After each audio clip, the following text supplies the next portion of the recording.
হয় চাওক যোৱাকালি যি ৰাতি ভয়ংকৰ দুৰ্ঘটনা সংঘটিত হৈছিলে লালমাটিত আৰু সেই দুৰ্ঘটনা যেন নতুন নহয়। গুৱাহাটী মহানগৰীত মাজে সময়ে এনেদৰে ভয়ংকৰ দুৰ্ঘটনা সংঘটিত হৈয়ে থাকে, তথাপিতো যেন প্ৰশাসন নাইবা চৰকাৰৰ কোনো ধৰণৰ পদক্ষেপ লোৱা এতিয়ালৈকে দেখিবলৈ পোৱা যোৱা নাই। যিহেতু মই বৰ্তমান উপস্থিত আছোঁ যিখিনি স্থানত কালি ভয়ংকৰ দুৰ্ঘটনা সংঘটিত হৈছে, সেই স্থানত মই বৰ্তমান উপস্থিত আছোঁ আৰু সেই স্থানৰ যি দৃশ্যাংশ বা কেনেকৈ কি ঘটনা সংঘটিত হৈছিলে সেয়া আমি জনাবলৈ চেষ্টা কৰিম। পোনপ্ৰথমে আমি আপোনালোকক দেখুৱাবলৈ চেষ্টা কৰিছোঁ। প্ৰথমতে আমি দেখুৱাইছোঁ এই বাছকেইখন। আপোনালোকে নিশ্চয়কৈ দেখিছে যে বিজেপি অফিচৰ মুখ্য কাৰ্যালয়ৰ সন্মুখত আৰু লগতে গেম ভিলেজৰ সন্মুখত আৰু ইয়াতে বহুতো অনুষ্ঠান প্ৰতিষ্ঠান ইয়াতে আছে। লগতে আমি দেখুৱাইছোঁ বাছকেইখন। আচলতে এই বাছকেইখন ৰখা স্থান এইটো নহয়, তথাপিতো তেওঁলোকে ইয়াতে বাছসমূহ ৰখায়। এই ক্ষেত্ৰত প্ৰশাসনে কিয় চকু দিয়া নাই? দ্বিতীয়টো কথা হৈছে যে আচলতে কালি যি পথ দুৰ্ঘটনাটো সংঘটিত হৈছিলে তাতে যি তিনিগৰাকী লোক, এগৰাকী কণমানি শিশু আৰু নিজৰ পিতৃ মাতৃ, একেটা পৰিয়ালৰে পিতৃ মাতৃৰ এনেদৰে নিহত হোৱা ঘটনা সংঘটিত হৈছে আৰু এয়া যেন নতুন নহয়। আৰু এই ঘটনা আচলতে সংঘটিত হোৱাৰ পিছত বহুতো প্ৰশ্ন উত্থাপিত হয়। প্ৰথম প্ৰশ্নটো হৈছে যে এনেকৈ যি বাছসমূহ আচলতে ইয়াতে ৰখোৱাৰ কোনো পাৰ্মিশ্যন নাই, তথাপিতো ইয়াতে বাছসমূহ ৰখাইছে। আৰু দ্বিতীয়টো কথা হৈছে যে কালি ডাম্পাৰৰ খুন্দাত থিতাতে নিহত হৈছে তিনিগৰাকীকৈ, একেটা পৰিয়ালৰে তিনিগৰাকীকৈ লোক, যিহেতু তাতে এগৰাকী কণমানি শিশুও আছিলে। কিন্তু এই ক্ষেত্ৰত প্ৰশাসনে কোনো ধৰণৰ ব্যৱস্থা সংঘটিত কৰা নাই বা লগতে যি ডাম্পাৰ, সেই ডাম্পাৰে কিন্তু ৰাতি 10:30 বজাৰ পিছতহে ডাম্পাৰসমূহ আচলতে ৰাস্তাত দৌৰিব পাৰে। কিন্তু তেওঁলোকে নিশা ৰাতি আন্ধাৰৰ সুযোগ বিচাৰি তেওঁলোকে ডাম্পাৰসমূহ চলাচল কৰে, যাৰ বাবে এনেদৰে ডাম্পাৰৰ খুন্দাত কালি নিহত হৈছে তিনিগৰাকীকৈ। এই ক্ষেত্ৰত প্ৰশাসনে কেতিয়া চকু দিব বা এই ক্ষেত্ৰত কেনেদৰে পদক্ষেপ ল'ব?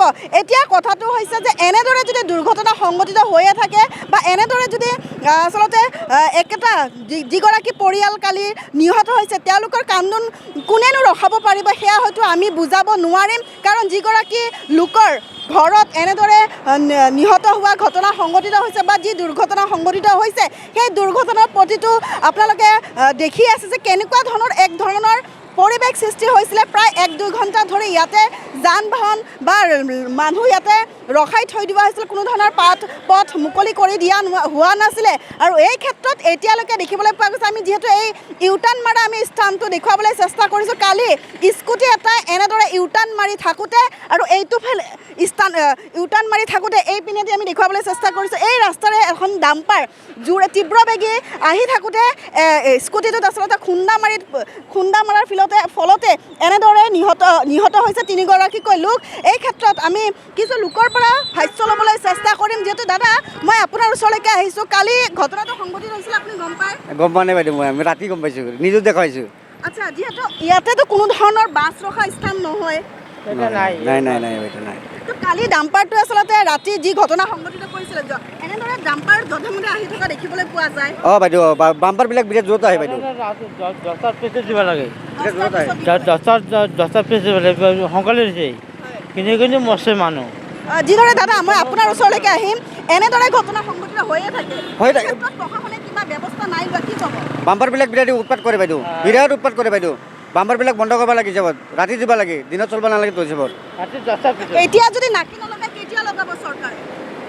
বাইদেউ আমিতো ক'ব নোৱাৰিলোঁ না বাইদেউ, আপোনালোকে আমি যিহেতু জনাবলৈ চেষ্টা কৰিছোঁ যে আৰু এটা কথা যে গুৱাহাটী মহানগৰীত বিভিন্ন ধৰণৰ ঘটনা সংঘটিত হৈয়ে থাকে আৰু ঘটনাটো সংঘটিত হোৱাৰ পিছতে যেন প্ৰশাসন ইয়াতে উপস্থিত হয় বা যিকোনো ঘটনা সংঘটিত হোৱাৰ পিছতহে সেই স্থানত প্ৰশাসন বা কিংবা চৰকাৰৰ চকু লাগে। আচলতে তাৰ আগতীয়াকৈ কিহৰ কাৰণে এনেদৰে আচলতে সংঘটিত হোৱাৰ আগতে ব্যৱস্থা নলয় বা যিসকল আমি দেখুৱাবলৈ চেষ্টা কৰিছোঁ, আমি কালিও দেখুৱাবলৈ চেষ্টা কৰিছিলোঁ যে এই ক্ষেত্ৰত যিহেতু চৰকাৰ কিংবা প্ৰশাসনে কিহৰ বাবে এই স্থানত কালি উপস্থিত নাছিলে আৰু যিহেতু প্ৰশাসনে এইখিনি আচলতে আমি দেখুৱাবলৈ চেষ্টা কৰিছোঁ ইউটাৰ্ণ দিয়া ঠাইত এতিয়া বৰ্তমান যি প্ৰশাসন ইয়াতে উপস্থিত হোৱা নাই বা যিদৰে ট্ৰাফিকৰ যি পুলিচসকল আছে তেওঁলোকে ইয়াতে উপস্থিত থকা নাছিলে কালিৰ দিনটোত, কিন্তু আজি তেওঁলোকে ইয়াতে উপস্থিত হৈছে। যদি কালিৰ দিনটোত এনেদৰে যদি উপস্থিত থাকিলে হয় হয়তো এনেকুৱা ধৰণৰ কোনো ধৰণৰ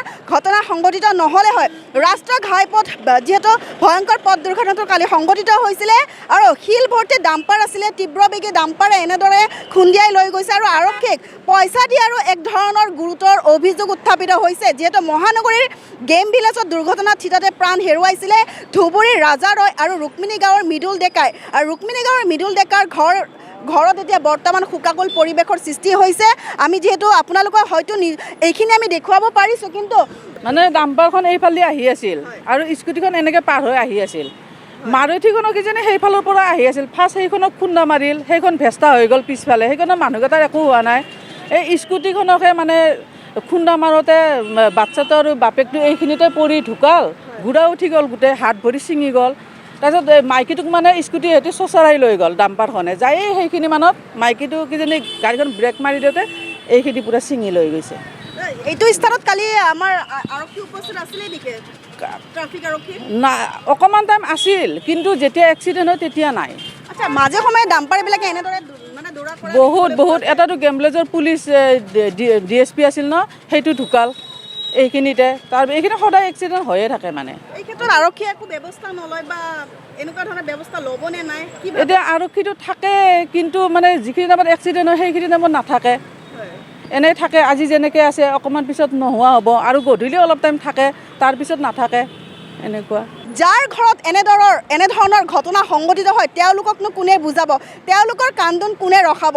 এই ক্ষেত্ৰত আমি এটাই অনুৰোধ কৰিম যে চৰকাৰ কিংবা আৰক্ষী প্ৰশাসন যাতে এই ক্ষেত্ৰত চকু দিয়ে বা কোনো ধৰণৰ যাতে পৰিয়ালৰ এনেদৰে কান্দোনত ভাঙি নপৰে, সেই ক্ষেত্ৰত যাতে প্ৰশাসনে বা চৰকাৰে কিবা ব্যৱস্থা লয়, নতুবা এনেধৰণৰ ঘটনা পুনৰাবৃত্তি নহ'ব বুলি কোনো তাৰ মানে নাই।